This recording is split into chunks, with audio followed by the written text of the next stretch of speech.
다른 사람들이 주가 지수가 고작 40% 떨어졌다고 막 피를 토하면서 매물을 뱉어내요. 그러면 저는 그거 주워 먹을 수 있죠. 왜냐면 만렙이니까요. 리니지도 그렇고 투자도 그렇고 레벨이 깡패예요. 레벨이 높으면 투자는 어렵지 않습니다. 저는 중학생 때 리니지를 좀 했습니다.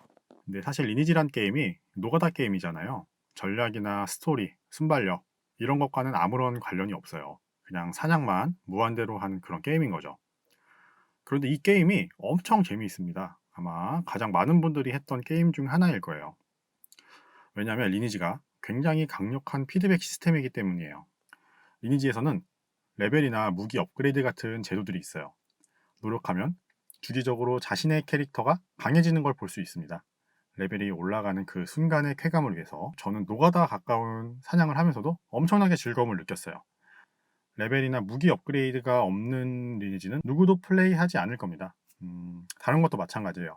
예를 들어 구독이 없고 조회수가 보이지 않는 블로그라면 아마 아무도 글을 올리지 않을 겁니다. 생각해보면 우리가 살면서 경험하는 모든 일들이 노력에 가치를 부여하는 피드백 시스템이 아닐까 이런 생각이 들어요. 공부를 해본 사람은 시험을 통해 결실을 얻으면 공부가 참 즐거웠다고 이야기를 할 거예요. 아이를 키우는 것도 정말 어려운 일이지만 아이가 자라면서 계속해서 성장하는 모습을 보여줄 때 그 모든 어려움이 기쁨이 되는 것을 느낄 수 있을 겁니다. 직장에서 제가 고생한 프로젝트가 좋은 실적으로 연결될 때 야근도 보람이 될 수 있어요. 삶의 다른 모든 것들이 마찬가지일 거예요. 무언가를 위해 노력을 하고 보상을 받는 것. 피드백은 인간이 살아가는 목적이자 수단이라고 생각될 정도입니다. 리니지가 재미있는 거는 리니지가 효율적인 피드백 시스템이었던 거예요. 노력을 하면 늦던 빠르던 레벨이 오릅니다. 이 점에 대해서는 100% 확신할 수 있어요. 그리고 적금 또한 마찬가지입니다. 적금은 현존하는 모든 금융상품 중에 피드백적 관점에서 가장 완벽해요. 리니지를 좋아했던 저는 이제 직장인이 되었고 직장인이 된 저는 리니지를 하는 기분으로 적금을 합니다. 저는 굉장히 적금 많이 합니다. 저는 만렙, 프로, 적금러예요. 제가 처음 적금 만기를 경험한 건 은행에 들어와서 9개월가량 지났을 무렵이에요. 태어나서 처음으로 적금 만기 안내 문자를 받았습니다. 월 10,000원씩 납입하는 6개월 만기의 적금이었어요.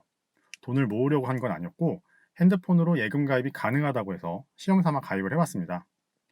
가입한 사실도 잊고 있었는데 만기가 되니까 문자가 하나 왔어요. 해지를 하니까 이자가 900원 정도 붙었던 것 같아요. 금액은 굉장히 보잘것없었죠. 그럼에도 불구하고 저는 뱃속이 꽉 찬 느낌을 받았습니다. 그리고 그 이후로도 저는 예금, 적금, 만기 안내를 받을 때마다 언제나 똑같은 기분을 느껴요. 과거의 내가 현재의 나에게 잘했어, 잘 될 거야 이렇게 이야기를 해주는 것 같아요. 그러면 굉장히 힘이 납니다. 펀드로 수익을 처음 맛봤던 것도 최초의 적금 만기와 비슷한 시기였어요. 200만 원을 펀드에 투자했고 3개월 만에 10% 수익을 내고 나왔습니다. 물론 기분은 굉장히 좋았어요. 하지만 적금 만기의 그것과는 분명 다른 느낌이에요. 어떤 짜릿한 전율감은 있지만 금방 사라집니다. 이후로 펀드를 몇 번이나 가입하고 환매하면서 이익을 보거나 손실을 보기도 했어요. 이익을 보면 물론 기분은 좋죠. 하지만 거기에는 적금 만기에서 느낄 수 있는 경건한 감각이 존재하지는 않습니다.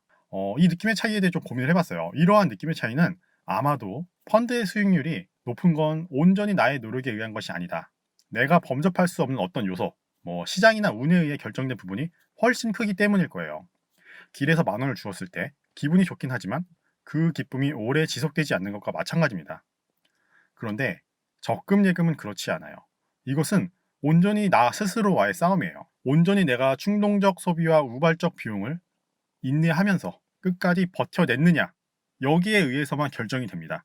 나의 행동 이외에 다른 요소가 개입될 여지가 전혀 없는 거예요. 그래서 수익이 단 1원이라도 났다면 그것은 온전히 나의 노력에 의한 것이죠. 그래서 더 기쁜 겁니다. 예적금을 운영하는 방법 중에 풍차 돌리기라는 방법이 있어요. 아마 한 번쯤은 들어보셨을 겁니다. 많은 사람들이 풍차 돌리기를 사용해요. 풍차 돌리기를 했을 때 금리가 오르거나 복리 효과가 생기거나 절세 효과가 발생하는 건 전혀 없어요. 오히려 예금과 적금을 여러 개로 분산해서 운용함으로써 주기적으로 재해체되는 번거로움만 추가로 생깁니다. 그런데 풍차 돌리기가 주는 가장 핵심적인 기능이 바로 그 번거로움이에요. 풍차 돌리기를 해서 예적금의 만기가 매월 도래하도록 하면 그 금액과는 무관하게 투자자는 매월 예적금의 만기를 경험할 수 있습니다. 더 부지런한 분이라면 매일, 매주 예적금의 만기가 도래하도록 할 수도 있어요.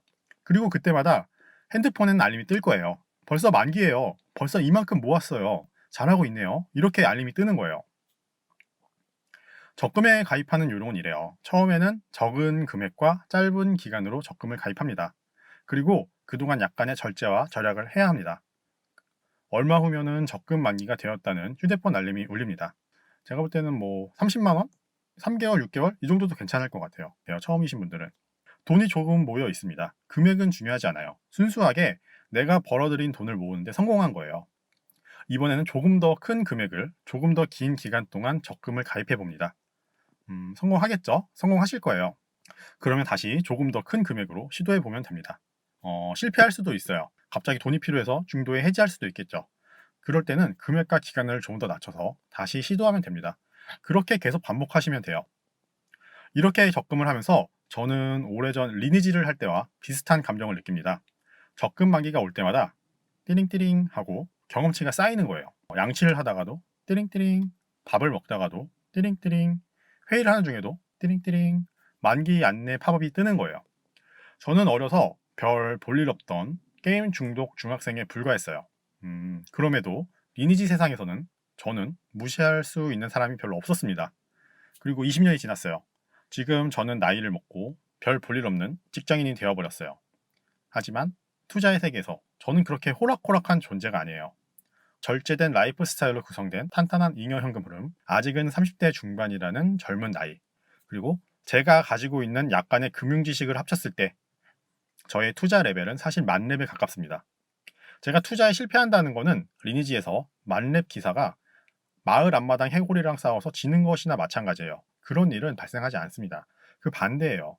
다른 사람들이 주가 지수가 고작 40% 떨어졌다고 막 피를 토하면서 매물을 뱉어내요. 그러면 저는 그거 주워 먹을 수 있죠. 왜냐면 만렙이니까요. 리니지도 그렇고 투자도 그렇고 레벨이 깡패예요. 레벨이 높으면 투자는 어렵지 않습니다. 그런데 레벨이 낮으면 투자의 난이도는 극악으로 치닫게 되는 거예요. 모든 게임이 마찬가지일 거예요. 그러니까 여러분도 너무 서두르지 마시고 차근차근 적금을 통해 돈을 모으세요. 레벨업을 하는 겁니다. 만약 여러분도 여기까지 왔고 준비가 다 되었다고 생각된다면 이제 더 어려운 난이도, 예금과 적금의 세계를 떠나 본격적인 투자의 세계로 출발하면 되는 거예요. 이전에 우리가 리니지를 플레이하면서 레벨업을 할 때마다 조금 더 어려운 던전에 도전했던 것처럼요. 적금도 리니지만큼이나 재미있을 수 있어요. 어쩌면 리니지보다 더 재밌을지도 모릅니다. 강해지는 게 가상의 캐릭터가 아닌 바로 나 자신이니까요. 그렇지만 여기에도 약간의 요령은 필요해요. 보편적으로 알려진 가장 중요한 요령은 아마 통장 분리일 겁니다. 아마 다른 재테크 서적이나 유튜브를 통해서 들어보셨을 텐데요. 다음 동영상에서는 적금을 활용하는 가장 기본적인 요령인 통장 분리,